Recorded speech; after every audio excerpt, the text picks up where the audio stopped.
కాంగ్రెస్ ప్రభుత్వంపై ఎమ్మెల్యే హరీష్ రావు తీవ్ర స్థాయిలో విమర్శలు చేశారు. సభలో ప్రవేశపెట్టిన బడ్జెట్ రైతుల నోట్లో మట్టి కొట్టే విధంగా ఉందన్నారు. రైతు బంధుకు ముగింపు పలికేలా ఆంక్షలు పెట్టారని ఆగ్రహం వ్యక్తం చేశారు. కాంగ్రెస్ హస్తం రైతులకు మొండి చేయిగా మారిందన్నారు. కొండంత ఆశలు చూపి గోరంత కూడా చేయని బడ్జెట్ ఇది అని ఎద్దేవా చేశారు. వడ్లకు బోనస్ అనేది బోగస్ గా మార్చారని, రైతులకు ఎక్కడ 24 గంటల కరెంటు ఇవ్వడం లేదన్నారు.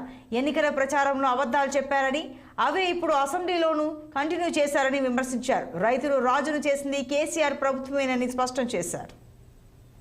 మహిళలు, నిరుద్యోగ యువత, రాష్ట్ర ప్రజలందరినీ కూడా తీవ్ర నిరాశపరిచింది. వాగ్దాన భంగంతోనే ప్రజాపాలన మొదలైంది. ఇవాళ దానికి బడ్జెట్ కూడా అద్దం పడతా ఉంది. మీరు చూశారు, ఈరోజు నిన్న కూడా మేము శాసనసభలో మాట్లాడాం. ప్రజాపాలన అనేటువంటిది అభాసుపాలైంది. ఒకరోజు ముఖ్యమంత్రి గారు పోయారు, 3 రోజులు మంత్రులు పోయారు, తర్వాత అవుట్సోర్సింగ్ ఉద్యోగులకు పరిమితమైందని నిన్న శాసనసభలో కూడా చెప్పాం. అదేదో చాలా గొప్పగా జరుగుతుందని వాళ్ళు చెప్పే ప్రయత్నం చేశారు. ఇవాళ మీరు కాంగ్రెస్ పార్టీ మేనిఫెస్టోలో చూస్తే, ఇది కాంగ్రెస్ పార్టీ మేనిఫెస్టో, ఇందులో చాలా స్పష్టంగా చెప్పారు ఏంటంటే, గత కాంగ్రెస్ ప్రభుత్వ హయాంలో మాదిరిగా ముఖ్యమంత్రి క్యాంపు కార్యాలయంలో ప్రతిరోజు ప్రజా దర్బార్ నిర్వహిస్తాం. అంటే సీఎం గారే స్వయంగా ప్రతిరోజు ప్రజా దర్బారు నిర్వహిస్తాం.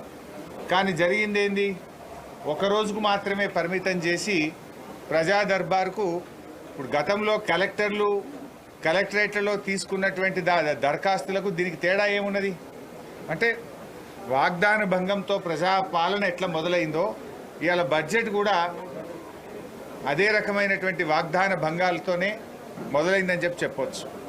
కొండంత ఆశలు చూపి గోరంత కూడా చేయని బడ్జెట్ ఈ బడ్జెట్.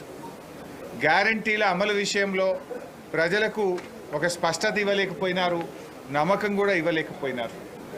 ముఖ్యంగా గౌరవ కేసీఆర్ గారు రైతును రాజు చేసేందుకు కేసీఆర్ గారు ప్రభుత్వం కష్టపడితే, కాంగ్రెస్ పార్టీ ఈ ప్రభుత్వం ప్రవేశపెట్టిన బడ్జెట్ అన్నదాతల్ని ఆగం చేసే విధంగా ఉన్నది. ఎన్నికల ప్రచారంలో రైతులకు కాంగ్రెస్ చెప్పిందేమో చాంతాడంత, బడ్జెట్లో ఇచ్చిందేమో చెంచాడంత. రైతు భరోసా ఇస్తామని చెప్పి ఇవాళ రైతులకు బడ్జెట్లో నామమాత్రపు కేటాయింపు ఇచ్చారు.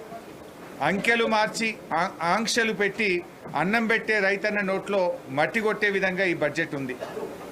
రైతు బంధుకు రామ్ రామ్ పలికేటట్టు, రుణమాఫీకి మొండి చేయి చూపేటట్టు, పంట